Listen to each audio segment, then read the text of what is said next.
Hi everyone, in this video we are going to see the nature feeding of desi bats, country chickens.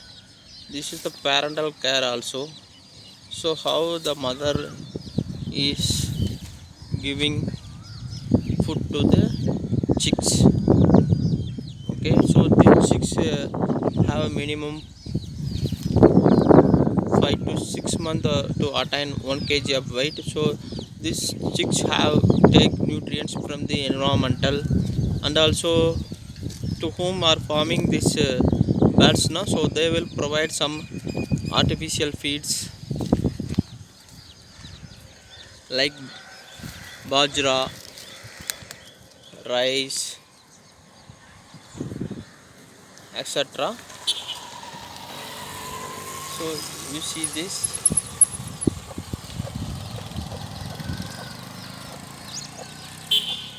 so how they are searching the feed in the environmental nearby places.